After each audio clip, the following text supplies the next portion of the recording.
내년도 예산안이 통과된 뒤 여야의 대치 국면은 더 고조되고 있습니다. 한국당은 규탄 대회를 열고 강력 투쟁을 예고했고 민주당은 패스트트랙 법안을 임시국회 우선 처리할 방침이라면서도 본회의 시기를 고심하고 있습니다.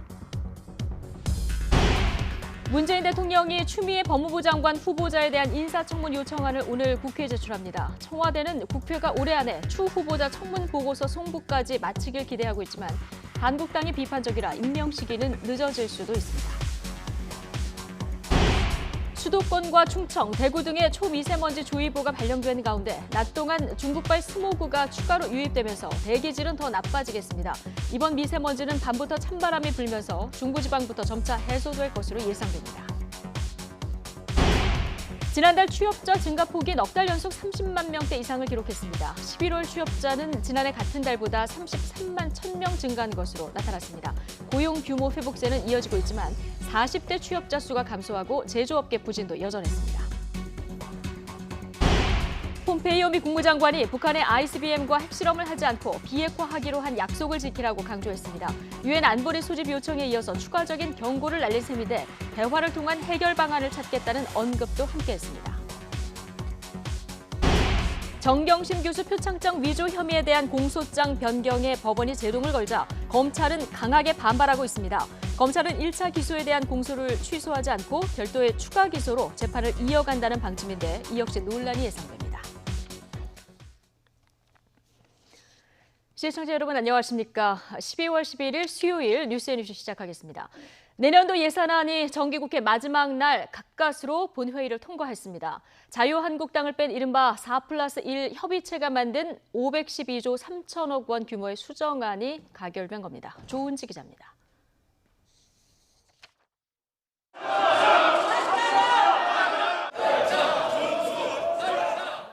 우여곡절 끝에 밤 8시 반에야 열린 본회의.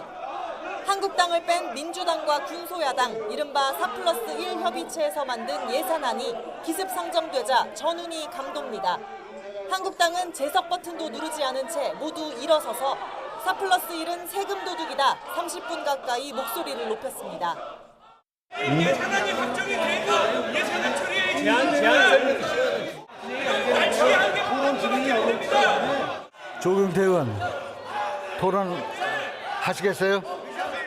하시면 토론 좀 해주세요. 제발 나를 봐서 좀 토론 좀 해주세요.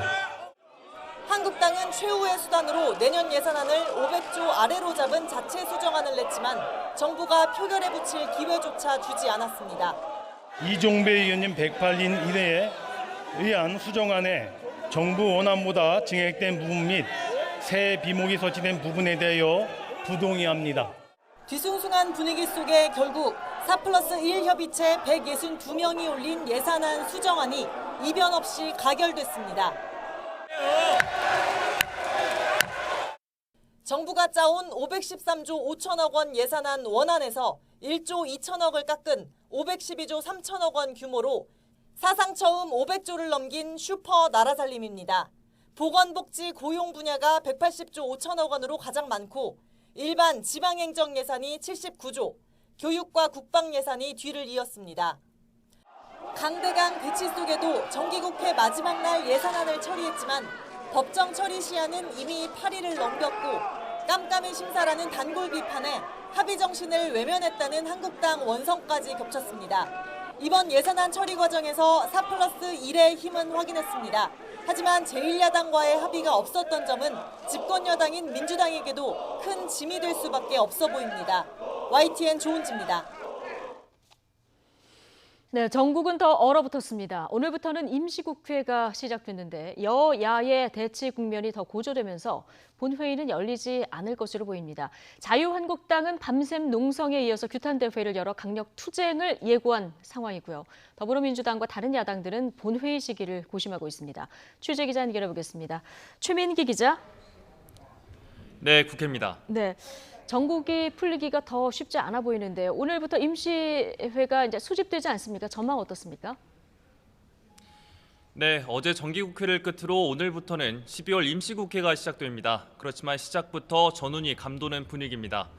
이 어제 여야의 격한 대치 이후 오늘 임시국회 시작 뒤 열릴 것으로 전망됐던 본회의는 일단 소집되지는 않을 전망입니다. 이 한국당의 강한 반발이 있는 데다가 민주당도 4+1 협의체를 통해 예산안을 통과시켰다는 부담감이 작용한 것으로 풀이됩니다. 오늘은 패스트트랙 법안에 대한 조율이 이뤄질 것으로 보이는데요. 이해찬 대표는 오늘 최고위원회의에서 이같이 밝히며 이 개혁 법안의 수정안 협상과 관련해선 절대 개혁 대상인 검찰의 로비에 넘어가선 안 된다며 그럴 바엔 원안을 지키라고 강조했습니다. 또 어제 예산안 처리는 한국당의 발목 잡기 탓이라며 비판의 날을 거두지 않았습니다. 민주당 이인용 원내대표는 일단 오늘은 임시회 개의 선언을 하고 본회의가 열리는 대로 개혁 법안과 민생 법안, 예산 부수 법안을 일괄상정하겠다고 밝혔습니다. 또 법안 통과 마지막 순간까지 한국당과 대화의 문은 열겠다고도 강조했습니다. 네, 지금 한국당 반발이 만만치 않은 상황인데요. 어제는 밤샘 농성까지 했죠. 네, 그렇습니다. 이 4+1 협의체가 합의한 예산안이 어제 통과되면서 허를 찔린 한국당은 크게 반발하고 있습니다. 이번 예산안 처리가 법적 권한도 없는 날치기라는 겁니다. 한국당 의원들은 국회에서 밤샘 농성을 하고 오늘 이른 아침부터 국회 로텐도홀에 모여 규탄 대회를 열었습니다. 이 자리에서 황교안 대표는 목숨을 걸고 할 수 있는 모든 걸 다하겠다며 장외투쟁도 불사하겠다는 의지를 다졌습니다. 그러면서 민주주의의 종언을 고하는 선거법과 공수처 법안은 정말 목숨을 걸고라도 막아내겠다고 강조했습니다.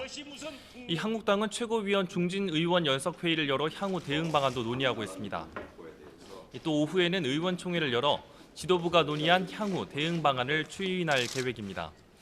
반면 민주당과 다른 야당은 우선 4+1 협의체를 가동해 남은 개혁 법안의 세부안부터 좁힌다는 계획입니다. 지금까지 국회에서 YTN 최민기입니다. 문재인 대통령이 추미애 법무부 장관 후보자에 대한 인사청문 요청안을 오늘 국회에 제출할 예정입니다. 인사청문회법에 따르면 국회는 인사청문 요청안을 제출받고 20일 안에 청문 절차를 마쳐야 합니다. 청와대는 국회가 올해 안에 추 후보자에 대한 인사청문회는 물론 인사청문 경과보고서 송부까지 마쳐서 신속하게 임명할 수 있기를 기대하고 있습니다. 하지만 자유한국당이 비판적인 입장이어서 청문보고서가 채택되지 않을 경우 임명 시기는 내년 초가 될 가능성이 있습니다. 더불어민주당 5선의 원혜영, 3선 백재현 의원이 오늘 오후 국회 정론관에서 기자회견을 열어 내년 총선 불출마를 선언합니다. 풀무원 식품 창업자이기도 한 원 의원은 부천시장을 거쳐 경기도 부천시 오정구에서 5선을 지내며 18대 국회 민주당 원내대표와 민주통합당 초대 당대표 등을 역임했습니다. 세무사 출신의 백 의원은 광명시장을 거쳐 경기도 광명시갑에서 3선을 하며 국회 예산결산특별위원장을 지냈습니다. 정부가 내년부터 주 52시간제가 시행되는 중소기업에 1년간 계도 기간을 주기로 했습니다. 또 주 52시간제의 예외를 허용하는 특별 연장 근로의 인가 사유를 확대하기로 했는데요. 취재 기자 연결해 보겠습니다. 추은호 기자. 네, 추은호입니다. 네, 300인 미만 중소기업이 주 52시간제를 위반할 때 단속을 유예하는 계도 기간이 얼마나 될지 이 부분이 관심이었는데 1년으로 정해졌군요. 네, 내년부터 50인 이상 300인 미만의 중소기업도 주 52시간제를 시행해야 하는데요. 정부는 중소기업의 준비가 미흡한 점을 감안해서 1년의 계도 기간을 부여하기로 했습니다. 계도 기간이 부여된 기업은 장시간 근로 감독 등 단속 대상에서 제외됩니다. 주 52시간 시행을 사실상 1년간 미루겠다는 것입니다. 노동자가 주 52시간을 위반했다고 진정을 제기해서 근로시간 위반 사실이 확인되더라도 6개월의 시정기간을 주고 시정이 이뤄지면 처벌하지 않기로 했습니다. 주 52시간제 예외를 허용하는 특별 연장 근로 인가 사유도 많이 늘어났던데요. 구체적으로 어떤 사유들이 포함됐습니까? 네, 말씀하신 대로 특별 연장 근로는 주 52시간제에 예외를 허용하겠다는 것입니다. 지금도 특별한 사정이 있는 경우에는 근로자의 동의와 고용노동부 장관의 인가를 받으면 주 12시간을 초과하는 연장 근로를 할 수는 있습니다. 다만 지금은 특별한 사정이 재해 재난을 수습하는 경우로 몹시 좁게 제한되어 있는데요.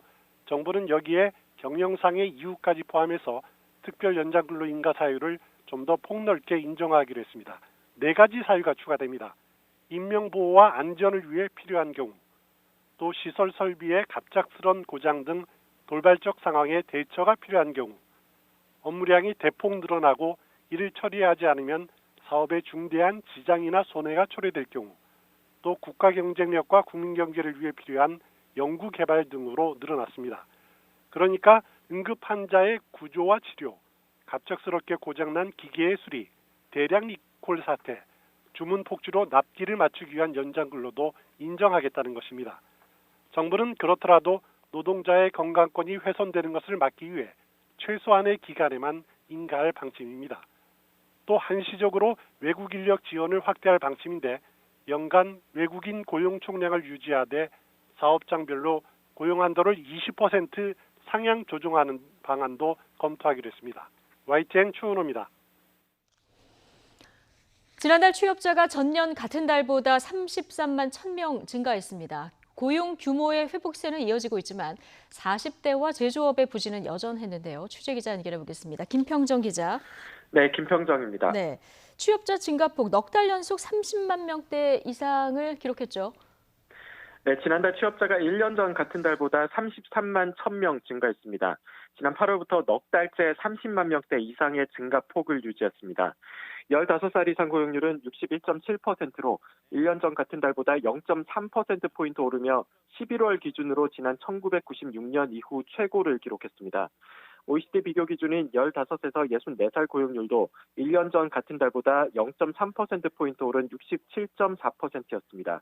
이 역시 지난 1989년 관련 통계 작성 이후 가장 높았습니다. 15에서 29살 청년층의 고용률은 44.3%로 1.1%포인트 올랐습니다. 실업률은 3.1%로 1년 전보다 0.1%포인트 하락했습니다. 다만 정부 재정으로 만든 일자리가 많은 보건업과 사회복지 서비스업이 13만 5천 명 느는 동안 상대적으로 질 좋은 일자리로 평가받는 제조업은 2만 6천 명 감소하며 20개월째 마이너스 행진을 이어갔습니다. 경제의 허리 계층인 40대와 30대 취업자는 각각 17만 9천 명과 2만 6천 명씩 줄었습니다. 특히 40대는 인구의 증감을 고려한 고용률도 1.1%포인트 내려 전체 연령대에서 유일하게 하락하며 22개월 연속 마이너스를 나타냈습니다. 통계청은 제조업 감소가 이어지고 있지만 감소폭이 2만 명대로 줄어든 것은 긍정적으로 해석할 수 있다고 밝혔습니다. 지금까지 YTN 김평정입니다.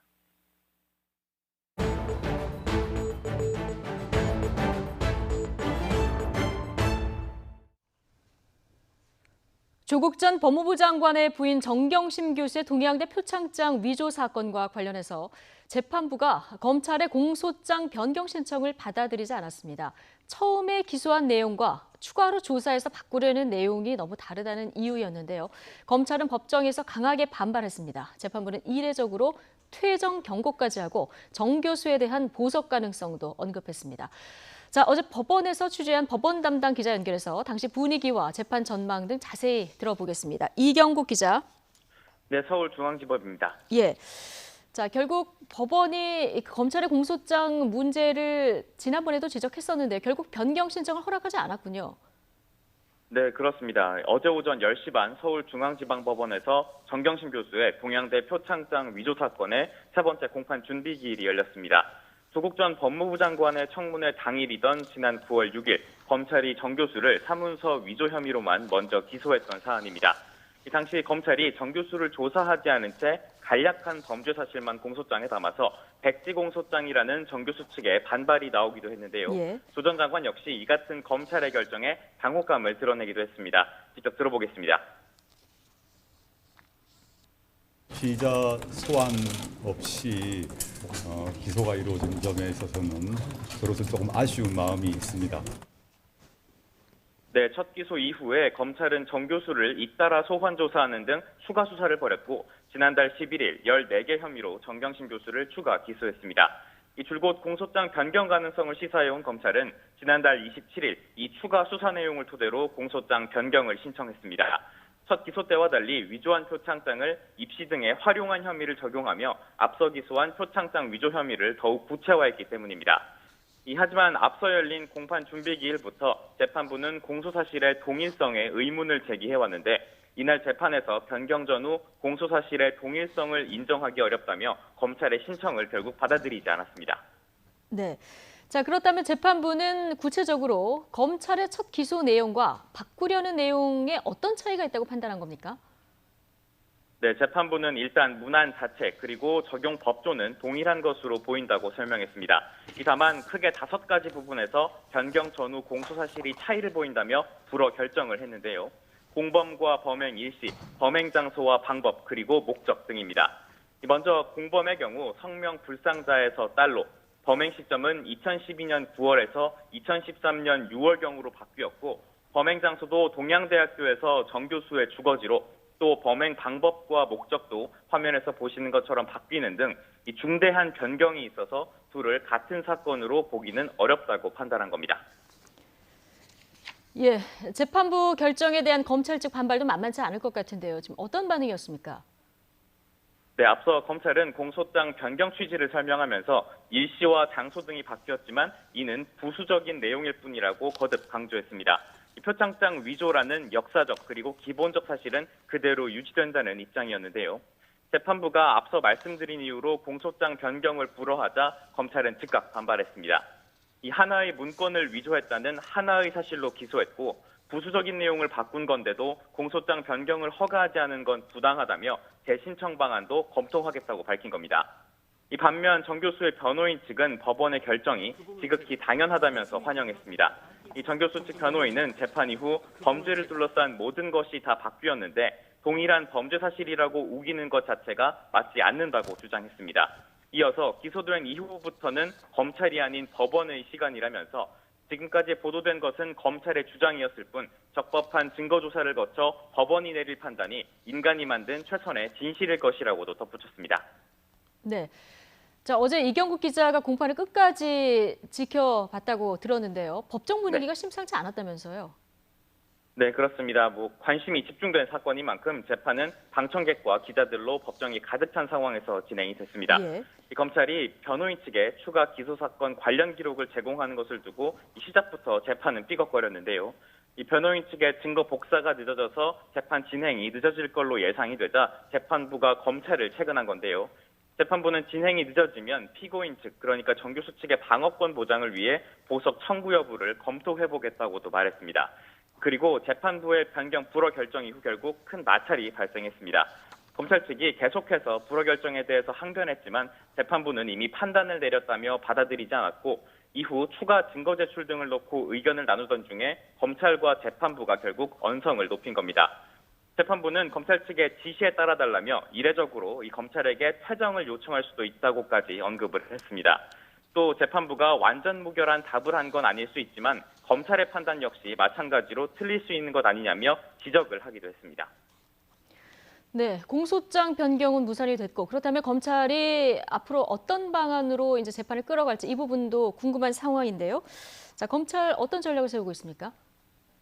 네, 재판부가 결국 공소장 변경 신청을 불허하면서 이 표창장 위조 사건과 추가 기소된 입시비리, 사모펀드 등 사건은 재판이 별도로 진행될 것으로 보입니다. 이 검찰이 공소장 변경을 다시 신청할 수도 있는데요. 그러나 이 또한 받아들여지지 않을 가능성이 큰 만큼 검찰은 사문서 위조 혐의에 대한 사실관계를 새로 공소장에 담아 추가 기소할 방침인 것으로 전해졌습니다. 재판부가 사실상 변경 전후 공소 사실을 별개의 사건으로 판단했고 공소장 변경 불허에 대한 불복 절차도 없는 만큼 이 기존 기소에 대한 공소를 취소하지 않고 재판을 진행한 뒤 항소심에서 공소장 변경 불허 등에 대한 판단을 다시 받는다는 겁니다. 검찰은 일단 무죄 가능성이 높더라도 재판을 받겠다는 입장이라 논란이 예상이 됩니다. 하지만 이 경우에도 지난 9월 검찰의 첫 기소가 무리하거나 성급한 결정이었다는 비판은 결국 피하기 어려워 보입니다. 이 재판부는 오는 19일 사문서 위조 사건의 마지막 공판 준비기일을 진행하고 같은 날 입시비리 등 사건에 대한 별도의 첫 준비기일도 진행할 방침입니다. 지금까지 서울중앙지방법원에서 YTN 이경국입니다. 네, 광주광역시 최대 재개발 사업 시공사 선정 과정에서 금품 살포가 확인됐습니다. 건설회사 홍보직원이 조합원에게 돈 봉투를 건넨 장면을 YTN이 단독으로 입수했는데요. 돈 봉투가 제공된 것은 건설사 선정을 위한 총회 투표 바로 이틀 전이었던 것으로 드러났습니다. 취재 기자 연결해 보겠습니다. 나연우 기자. 네, 광주입니다. 예, 아파트 시공사 선정을 두고 금품이 오가서 처벌받은 경우 종종 있긴 했는데요. 이번에는 실제로 돈을 건네주는 장면이 그대로 포착이 됐네요. 예, 그렇습니다. 이 YTN이 단독으로 입수한 영상을 보면요. 이 포스코건설 이 도시정비 영업그룹 과장이라는 명함을 가진 여성이 조합원 집에 들어옵니다. 한동안 이야기를 나누더니 밖으로 나가서 가방을 가져옵니다. 이 대뜸 가방에서 돈 봉투를 꺼내더니 조합원에게 건넵니다. 이 조합원은 이 여성이 나간 뒤에 봉투를 열어서 돈을 세어봤는데요. 5만 원권으로 20장, 그러니까 100만 원이었습니다. 이 여성은 당연히 불법이란 걸 알기에 이 돈을 주기 전부터 신신당부합니다. 현금을 준 사실을 그 누구에게도 말해서는 안 된다는 겁니다. 직접 들어보겠습니다. 지금 조합원하고 조합을 지금 어떤 행위가 이루어질 건데 그걸 애써 발설하시면 안 되세요. 궁금하네요. 네, 그런데 이 외에도 금품이 살포되는 경우가 더 포착됐다면서요. 예, 그렇습니다. 저희 취재진이 금품을 받은 또 다른 조합원을 만나봤습니다. 이 조합원은 30만 원짜리 백화점 옷 영수증을 받았다고 주장했는데요. 그러니까 건설사 홍보 요원이 백화점에서 옷값을 먼저 결제한 뒤에 영수증을 조합원에게 건넸고요. 이후에 조합원은 해당 백화점 코너에 가서 영수증에 적힌 30만 원 한도 내에서 옷을 가져갈 수 있는 겁니다. YTN 단독 보도가 나간 뒤에도 금품 제공 사례가 계속해서 접수되고 있는데요. 건설사로부터 옷이나 식사를 대접받았다는 신고가 조합 집행부에는 속속 들어오고 있습니다. 지금까지 접수된 것만 최소 10건이 넘는 것으로 알려졌습니다. 예, 자, 이렇게 돈을 주고받는 이유 당연히 자신이 속한 건설사를 찍어달라 이런 거겠죠? 예, 그렇습니다. 맨 처음에 조합원이 이 100만 원 이 돈 봉투를 받은 장면을 보여드렸는데요. 돈을 받은 날짜가 지난달 7일입니다. 바로 이틀 뒤인 지난달 9일 이곳 풍양지구 재개발 시공사 선정을 위한 총회 투표가 있었는데요. 그러니까 총회 투표 이틀 전 이 조합원 집을 찾아가서 돈 봉투를 건넨 겁니다. 이미 이 조합원은 사전 투표를 마친 상황이었는데요. 이를 철회하고 다시 총회 투표에 나서서 포스코 건설을 찍어주는 대가였다고 설명했습니다. 해당 재개발 사업에서는 이 건설회사 두 곳이 치열하게 수주 경쟁을 펼쳤습니다. 투표 막판까지 한 표라도 더 끌어모으기 위해서 금품이 뿌려졌던 것으로 보입니다. 네, 사건은 불거졌고 해당 재개발 사업 조합이 경찰에 고발장을 냈습니다. 수사는 지금 진행되고 있습니까? 예, 그렇습니다. 이 재개발 조합 집행부가 이틀 전인 지난 9일에 금품 살포에 대한 의혹을 규명해달라고 경찰에 수사를 의뢰했습니다. 피고발인에는 포스코건설 대표이사와 홍보요원도 들어가 있는 것으로 확인했습니다. 이 경찰은 어제까지 고발인 조사를 마쳤고요. 현재는 추가 증거 수집과 향후 피고발인 조사를 준비하고 있는 것으로 알려졌습니다. 문제가 불거진 광주 풍양구역 재개발 사업은 3천여 세대 규모입니다. 이 사업비가 8천억 원에 달해서 광주에서는 가장 크게 재개발 사업이 진행되는 곳입니다. 정부가 이 재개발 비리에 대해서 엄단 방침을 세웠는데요. 이번 수사 결과가 어떻게 나올지 주목됩니다. 지금까지 광주에서 YTN 나연호입니다.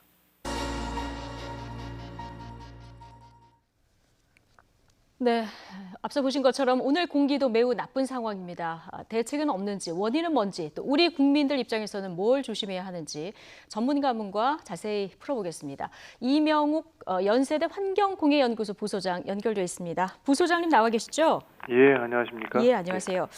요 며칠 계속되는 미세먼지 때문에 숨쉬기 힘들어하는 분들 굉장히 많습니다. 이제 미세먼지가 몸에 해롭다는 건 알고 있습니다만은 구체적으로 어떤 물질이 이렇게 건강에 해로운 겁니까? 미세먼지는 이제 먼지라는 자체가 일단 해로운 성분들을 많이 갖고 있고요. 예. 그러니까 미세하다는 의미처럼 작습니다. 그래서 굉장히 작다 보니까 호흡기의 깊은 부분을 통과할 수가 있고 이게 더 나아가서는 혈관까지 이동이 가능해서 호흡기 질환뿐만이 아니라 심혈관 계통의 질병하고 최근에는 뇌질환까지도 연관성이 있다는 연구 결과들이 나오고 있어서 예. 건강에 대한 피해가 일단 첫 번째이고 두 번째는 감각적으로 생활 피해들, 뭐 피부에 달라붙는다거나 눈에 달라붙는다거나 이런 여러 가지 감각적 피해도 굉장히 큰 물질이 미세먼지라고 보시면 될 것 같습니다. 예. 그 미세먼지하고 초미세먼지가 또 다르죠? 예, 그러니까 그 더 작은 것들을 이야기하는데요. 예. 규정은 이렇습니다. 그러니까 미세먼지라는 거는 먼지의 직경이 10마이크로메타보다 작은 것들을 의미하고요. 예. 초미세먼지는 2.5마이크로메타보다 더 작은 거니까 굉장히 작은 크기인데 발생되는 이유가 미세먼지는 주로 이제 자연에서 흙이라든가 꽃가루와 같은 것들이 주요 성분인 반면에 초미세먼지라고 불리우는 것들은 대부분 연료의 불완전 연소 과정에서 발생되는 것들이 대부분입니다. 예. 그러다 보니까 이제 나쁜 성분을 훨씬 더 작은 것들이 많이 갖고 있다라는 것이 먼지에 대한 특성을 이해하는 데는 가장 도움이 되실 겁니다. 그렇군요. 우리나라 미세먼지, 그 초미세먼지 원인들이 여러 가지가 지목되고 있는데요. 네. 가장 큰 요인은 어떤 겁니까? 그 지역마다 이것들은 조금 다른 겁니다. 그래서 이제 그 서울과 같이 수도권에서 자동차의 통행량이 많은 곳은 주로 이제 자동차와 같은 것들에서 영향이 크고요. 충청도와 같은 것들은 주로 이제 석탄 발전에 대한 영향들, 예. 그다음에 공단 지역과 같은 곳은 주변에서 발생되는 공장에서의 오염 물질과 같은 것들이 굉장히 큰 요인으로 작용을 하고요. 예. 계절적인 것도 상당히 많습니다. 이제 날이 네. 추워지면 예. 난방이라는 것을 하게 되기 때문에 난방으로부터의 연료의 영향도 굉장히 크다라고 보시면 되겠습니다. 그 겨울철에 미세먼지 수치가 올라가는 이 이유가 난방 관련해서 이제 석탄 발전이 가동률이 높아지기 때문에 이런 이유도 좀 들어가는 겁니까? 예, 물론 이제 그 날이 추워지면 예. 제일 크게 영향을 많이 주는 것 중에 한 가지는 중국으로부터의 바람 방향이 일치한다라는 것이 큰 문제입니다. 바람 그러니까 방향이요. 예. 1년 동안 바람 방향을 이렇게 360도 도는 건데요. 네. 12월부터 한 3월 가까운 요 시기 동안이 편서풍 계열의 바람에 해당돼서 예. 주로 중국으로부터 우리나라로 이동되어지는 바람 방향대가 됩니다. 네. 그러다 보니까 결국 이제 중국으로부터 이동되는 여러 가지 오염 물질의 농도가 높을 확률이 높아지고 예. 더군다나 우리나라도 마찬가지지만 날이 추워지니까 난방을 시작하면서부터 지역에서의 오염 물질에 대한 발생이 많아지게 되겠고요. 예. 강우량도 줄어들고 바람의 강도도 약해지고 햇빛도 줄다 보니까 오염물질들이 멀리까지 이동되는 자연현상들이 급격히 줄어드는 때가 바로 이 겨울 시간대가 예. 됩니다. 그러다 보니까 그 시기에는 결국 우리나라 그 미세먼지 농도와 같은 대기오염물질 농도가 높아지는 시기라고 보시면 됩니다. 예. 지금 수도권 비롯해서 전국 9개 시도에 비상 저감 조치가 지금 발령되어 있는 이런 상태입니다. 네. 차량 이부제도 시행이 되고요. 석탄 발전소 가동을 제한하는 등의 조치들이 지금 이루어지고 있는데 네. 실제로 미세먼지 저감에 어느 정도 효과가 있는 겁니까? 그러니까 이런 조치를 취하는 것이 이제 넘어오는 양이나 또 우리나라에서 발생되는 전체적인 양에 대한 것들이 지역별, 위치별로, 시기별로 다 다른 거기 때문에 네. 아주 절대적인 영향을 미칠 수는 없습니다. 예. 몇 프로든 한 10% 가까운 정도의 영향을 주더라도 사실은 지역에서 발생되는 것들을 줄인다는 것이 제일 큰 목적이 되겠고요. 이미 넘어온 것들에다 더 우리가 추가적으로 만드는 부분들을 줄이는 것.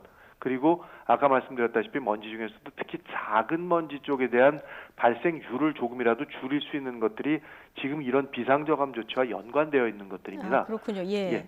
그래서 이런 비상저감 조치 때는 건강에 피해를 추가로 줄 수 있는 부분들을 우리가 줄이는 효과들이 있는 것들이라는 예. 것과 또 한 가지는 국민들이 스스로 우리가 이런 그 오염물질을 만드는 원인으로서 자동차나 난방이나 굉장히 많은 행위들이 여기에 연관되어 있다는 것들을 이해하고 동참해서 네. 오염물질 농도를 줄이는데 결국 국민 전부가 같이 힘을 합해야 된다라는 예. 의미에 대한 전달은 아마 충분히 될 거라고 생각을 합니다. 네, 이런 저감 조치에 국민들이 좀 적극 동참해야 효과도 더 커질 수 있다는 부분, 이 부분을 좀 기억해야 될 것 같고요.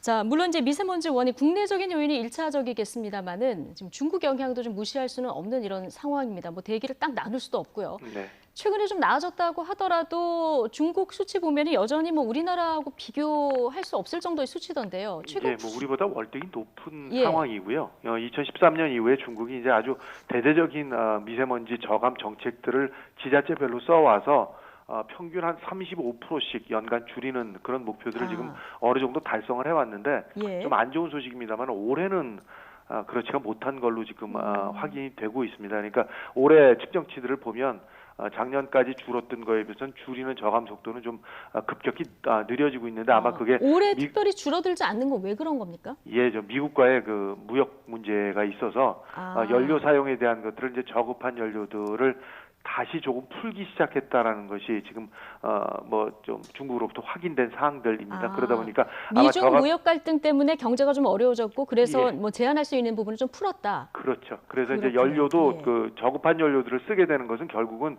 오염물질이 늘어나는 이유로 작용을 할 수 있기 때문에 지금까지 줄여왔던 속도보다 올해부터 주는 것들은 오히려 조금 그 속도가 저감될 수도 있다라는 것이 예측 중에 한 가지입니다. 그렇군요. 우리나라 초미세먼지 32%가 중국발이다. 중국이 지난번에 첫 인정을 했습니다. 물론 이제 다 인정한 건 아닙니다만 앞으로 한중 간에 이제 미세먼지, 넓게는 한중일과도 좀 협력이 필요한 이런 상황인데요. 어떻게 협력해서 해결을 해 나가야 될까요? 예, 이게 사실은 이제 공기는 계속 흐르는 것들이기 때문에 네. 우리나라 것들이 일본으로도 가고 또 계절적으로는 여름에는 우리나라께 중국 쪽으로 가는 겁니다. 예. 그러나 이제 중국이라는 넓은 나라로 우리나라에서 가봐야 별로 크게 영향이 클 수는 없는 거지만 이러한 일들은 항상 있어왔던 것들이고 호흡 공동체라는 의미에서 우리가 같이 대책을 강구하고 줄여나가는 노력을 기울이지 않으면 급격한 개선이나 효과를 볼 수는 없는 것들입니다. 네. 따라서 이제 한중일이나 요 그 근처에 인접해 있는 국가들은 유사한 정책들이나 국제적인 상황에 대한 것들을 공유를 해서 네. 같이 줄일 수 있는 방법들과 협조 체제들을 같이 만들어 나가야 되겠고요. 그러다 보면 결국 이제 우리가 좀 더 솔선수범해서 중국한테도 우호적인 정책들을 쓸 수밖에 없는 네. 겁니다. 책임을 물어도 그 사람들이 국제적으로 이거에 대해서 여러 가지를 감당을 해야 될 이유가 없기 때문에 우리가 좀 더 적극적이고 스스로 줄이는 정책들을 중국하고 같이 예. 할 수 있는 정책 쪽으로 끌고 나가는 거, 이게 가장 중요한 핵심이라고 생각을 하고 있습니다. 예. 우리 정부도 자체적으로 앞으로 이제 5년간 미세먼지 관리 종합 계획을 준비했고요. 이 계획 어제 이제 국무회의에서 심의 의결됐는데 여러 가지 방안들 이제 저희가 그래픽으로 정리를 했습니다만 이런 방안들이 방향을 제대로 잡고 있는 건지 또 어느 정도 개선 효과가 있을지 어떻게 보십니까? 이게 전문가들이 다 개입을 해서 그동안 이런 정책들에 대한 검토나 의견을 준 겁니다. 예. 그리고 그것들을 정부가 지금은 어느 정도 좀 국민들의 눈높이에 맞게 시행을 하겠다라고 얘기를 하고 있는 거고요. 따라서 2040년 10마이크로메타 이하까지 줄이겠다. 이게 사실은 다소는 좀 추상적인 목표일 수는 있습니다. 그러나 현재 상태에서 이 미세먼지에 대한 것들은 알고 있는 것들부터 일단 줄여나가서 네. 최대한으로 효과를 확인하는 것밖에는 할 수 있는 일이 없는 굉장히 좀 어려운 숙제가 바로 미세먼지입니다. 그러다 그렇죠. 보니까 정부 입장에서는 확인된 것들 좀 더 명확한 오염원들에 대한 관리부터 좀 더 체계적이고 구체성을 띌 수 있는 정책 쪽으로 가야 되기 때문에 실제로 이것들이 그 정도 효과로 연결되는지에 대한 것들은 차후의 문제라고 보셔야 할 겁니다. 예. 따라서 정부는 좀 더 적극성을 띠고 일단 국민들이 미세먼지에 대해서 굉장히 좀 민감하게 반응을 하고 있기 때문에 좀 더 적극적인 정책들을 많이 반영시키려고 노력을 하는 것만이 국민들의 눈높이에 그래도 최대한으로 가까이 가는 그런 정책이라고 생각이 되어집니다. 예. 말씀하신 대로 이게 풀기 굉장히 어려운 숙제인데요. 그러다 보니까 여러 가지 방안들이 나오고 그 가운데 간혹 인공 강우가 또 해결책으로 자주 언급이 되는데 이게 기술적으로 가능한 건지요? 또 가능하다면은 실제로 미세먼지 해결 효과는 있는 건지 어떻습니까? 현재 이제 전문가들이 정부가 이제 좀 조급한 마음에서 인공 강우라든가 TiO2를 쓴다거나 여러 가지 네. 기술적인 부분들로 야외 공기청정기를 놓는 등등의 대안들이 나왔습니다만 기술적으로 현재의 상태에서는 먼지를 줄이는 데는 거의 효과가 없는 기술들입니다.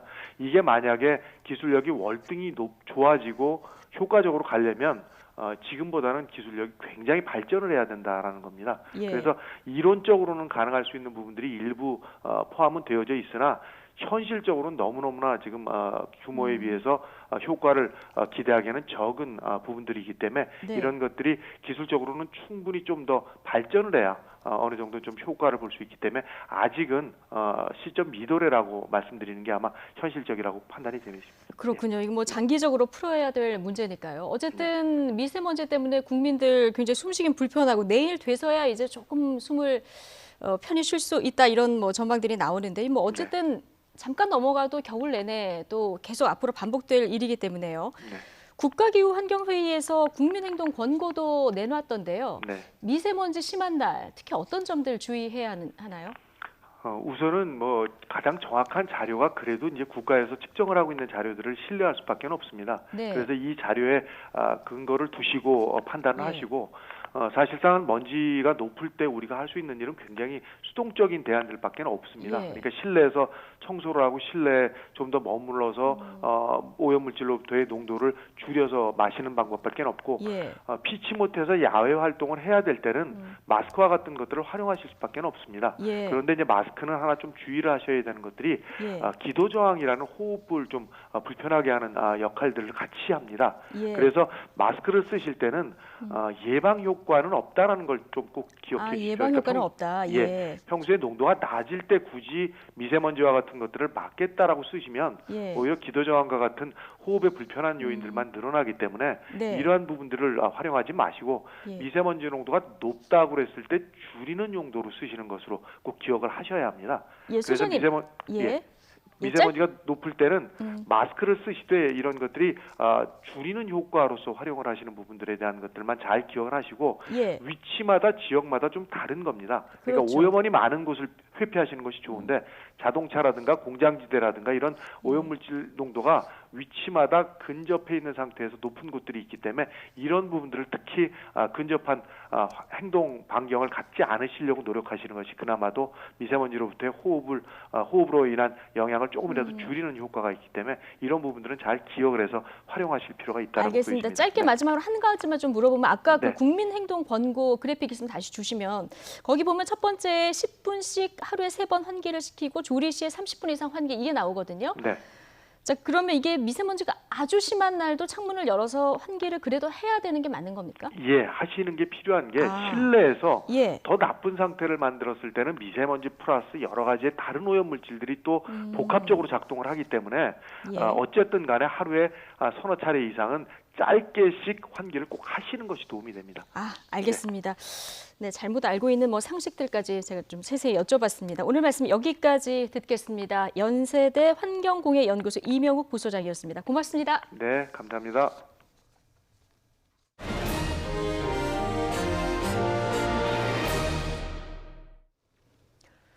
북미 실무 협상을 총괄하는 마이크 폼페이오 미국 국무장관이 북한에 대해서 ICBM과 핵실험을 하지 않고 비핵화하기로 한 약속을 지키라고 강조했습니다. 하루 전 유엔 안보리 소집 요청에 이어서 북한에 대한 추가적인 경고를 잇따라 날린 셈인데요. 대화를 통한 해결 방안을 찾겠다는 언급도 함께했습니다. 워싱턴 강태욱 특파원입니다. 유엔 안보리 회의를 요청한 미국 국무부의 수장인 폼페이오 장관이 직접 북한에 경고를 날렸습니다. 대륙간 탄도미사일과 핵실험을 하지 않고 비핵화를 하겠다는 약속을 지키라고 촉구했습니다. 이는 트럼프 대통령과 김정은 위원장이 약속한 사안이라는 점도 분명히 했습니다. Said there wouldn't be long-range missile tests, nuclear tests. All of those are commitments that we are very hopeful that the North Koreans will continue to abide by.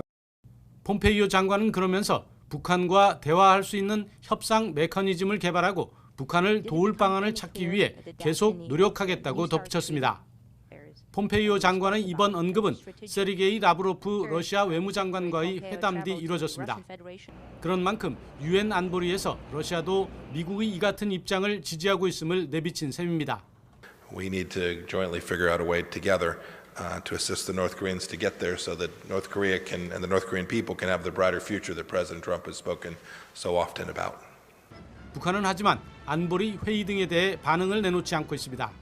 애초 북한 인권 문제에 대한 안보리 회의가 무산된 데 대해 뉴욕타임스는 미국이 지지를 거부했다면서 이는 북한과의 외교적 틈을 유지하기 위한 희망이 깔린 것이라고 분석했습니다.